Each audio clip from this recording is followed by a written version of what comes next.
بسم الله الرحمن الرحيم والعصر إن الإنسان لفي خسر إلا الذين آمنوا وعملوا الصالحات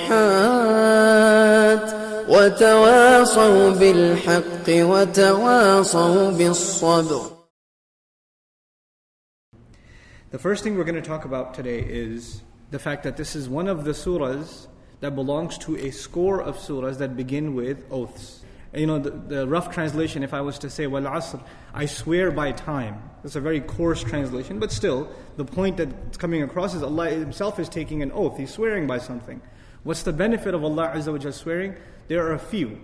One of them is to acknowledge the grandeur, the magnificent nature of something. Whatever Allah swears by is something profound and magnificent, something that demands reflection. In other words, Allah is calling the human being's attention to reflect on the passage of time. That's one meaning. The second, in this surah there's also the object of the oath, Wal-Asr. What's the object? Al-Asr.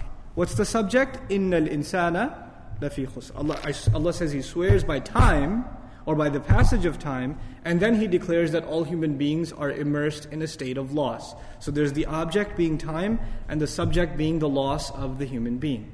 When this happens, typically in the Quran and also in ancient Arabic rhetoric, the object is actually a proof of the subject.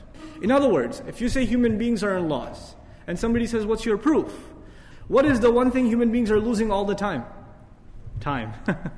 Right? Where this is an asset we can never keep. We can never hold on to this hour, this minute, this second. It is leaving us, and it will continue to leave us. It is not something you can store and use later on.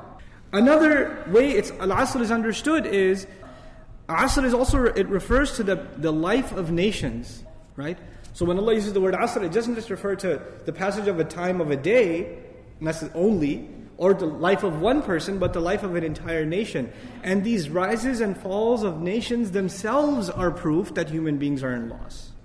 Then you go further and we find that the oath, that the object of the oath is a witness for the subject of the oath. This is different now. We said two things. The object is a proof of the subject, that's one thing. The second is the object is a witness for the subject.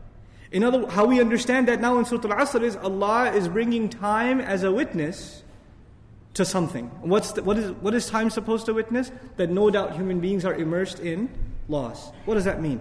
You and I, and humanity at large, they run after things. We run after things that are actually distractions from our real purpose in life. Al-Hakum at-takathur. It deluded you. The want of more, the mutually shared urge to get more and more. It distracted you from your real purpose. Now, are we the first people to run after wealth? Or to run after a house? Or to run after getting married to a beautiful woman? Or this or that? Whatever it may be. Are we the first to run after these things? Or were there people before that ran after these things too? There were. And people ran after them thinking that they are going to have success. When they get them, they will have success. And time, Allah made time a witness that people came and they ran after these things and they failed. And then other people came and they ran after these things and they failed again. And other people came and did the same thing again. Thousands upon thousands of years, hundreds upon hundreds of generations, one after another, the same drama over and over again. And one creation of Allah has been watching it happen. It's witness to this thing over and over again. It's almost as though when it sees our struggles, it says, here we go again. Here's another one.